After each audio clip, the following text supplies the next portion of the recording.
Hi, my name is Dr. Mark Stibbe, and this is the Christian Storyteller channel. If you watched the last video, you'll have seen that I looked at the 4 stages of writing a Christian book, and those are inspiration, incubation, investigation, and incarnation. In this video, I want to look at how that actually works in practice. So I'm going to look at my novel, A Book in Time, which was published in 2020 and won the inaugural Page Turner Award for fiction. I'm pretty chuffed with that, I have to be honest. So what is A Book in Time about? It's basically about a book in time. It's about a book that's published in 1805 and then passes through many hands until just after this present day. And it's born to an elderly woman whom the book regards as its mother.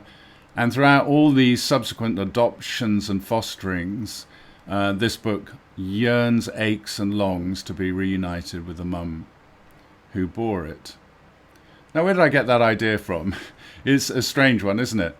Well, I got that idea while I was teaching a writer's workshop in Manchester. I had about 30 or 40 Christian authors who came to this church, and I was teaching them over a period of about 3 days. And during that time, I was talking about how can you find a killer idea for a book? That's a good question. We'll look at that question and attempt to answer it in a future video.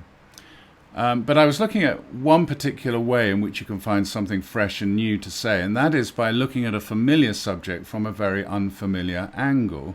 So, for example, Michael Morpurgo's novel, War Horse, is a story about the First World War, but it's told from the perspective of the horse in the first person. As I was saying that, I suddenly had this idea about a novel where the hero, the lead character, is a book born to an old woman, and where this book tells the story as it longs to be reunited with the mother that wrote it.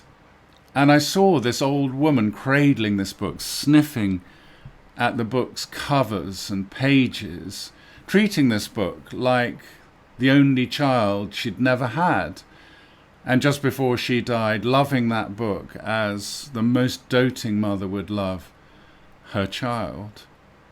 And I shared it with that workshop, and they said, yes, they went mad for it. You've got to write it. And so that was the genesis of A Book in Time. And yeah, I would say there was something divine about that inspiration. Remember, with inspiration, I talk about divine and human levels of inspiration when it comes to starting to write a Christian book. You know, you can get left field as suddenly from God, or you can just gradually get a sense that you're supposed to write something that's been something to do with your experience in life or your professional expertise or whatever. So in this case, I believe it was a bit of both, because I knew, for example, how that story was going to start, because when I was studying English literature at Cambridge University back in the early 80s, I had a bolt hole back home in Norwich in the Cathedral Close, a little cottage, an enchanted cottage, where 2 very elderly best friends lived.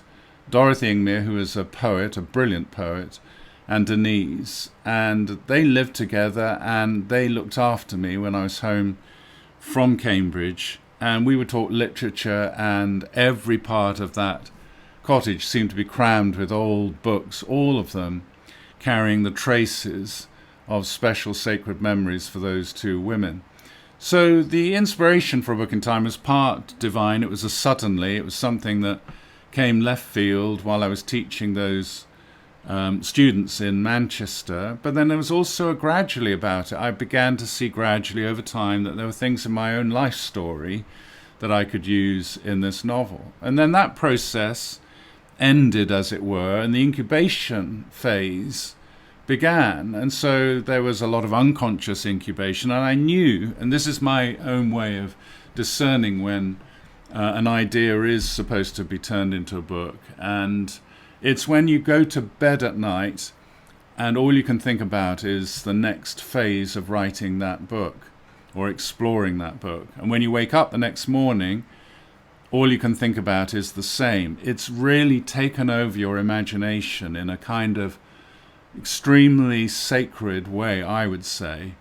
And so there was unconscious incubation going on. I think when I was asleep in the night, the germ of the idea was growing and was bearing life.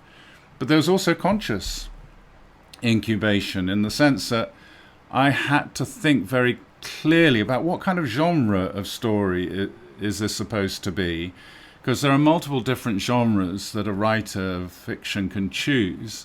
But you've got to be very careful to choose the right one with a story like A Book in Time. And I'll perhaps at a future date do a video on genre and how you choose the right one. And then there was the whole challenge of writing a novel in the first person from a book's perspective, when books are supposed to be inanimate. So how do you elicit the reader's sense of compassion and involvement in a book that speaks? That was a really big challenge. I wanted to make this book relatable. I wanted to make the book credible in terms of its voice, not contrived. That was a challenge. So that was the conscious incubational phase at work there, in which I was thinking very, very clearly, consciously, and diligently actually, about how I was going to do this. And then the third phase, investigation. I had a sense that the book would go through the hands of the Bronte sisters, so I had to do a lot of personal reading and investigation around the Bronte sisters and their father, Patrick Bronte. I knew that this book would have to be restored and repaired at one stage in the 19th century, so I found through my research a man called Alfred Bonnedeau, who's one of my favourite characters in A Book in Time. He was the most famous book restorer in France in the 19th century, and he lived in Paris and worked in a workshop there, and I thought, yep, I'm going to bring him into the story. So I had to do a lot of personal research around him. But then there was a communal aspect to my investigational phase as well, in that I began to write some pages and read them to Cherith, my wife, read them to other friends. I was testing their discernment of whether this was something that should be pursued, and they all said yes. They were reacting in the same sort of way as the students in Manchester, and so I then proceeded into phase 4, Incarnation, where all those words that had been fermenting in me for many, many months, they now began to be committed to the page. The first phase of Incarnation is writing, and then the second phase is rewriting. There were some things that needed changing in the first draft, even though I was very pleased with the first draft. It ran to about 100,000 pages, but it needed reducing to about 90,000 words, which is about the ideal length for a novel these days. And there were ways in which that had to be done, and when that was done, the whole thing was leaner and meaner and was just ready for publication.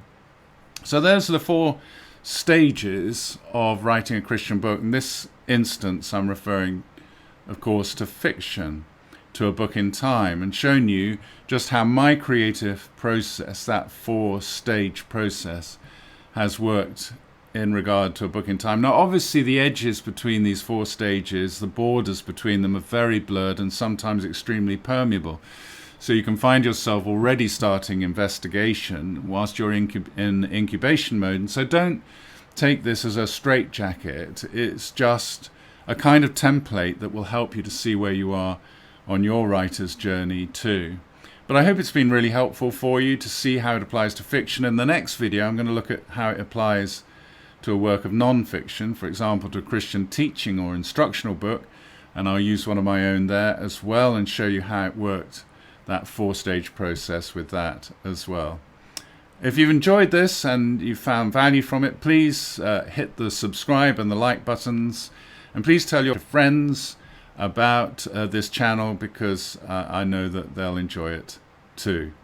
In the meantime, let's not forget to write in the light.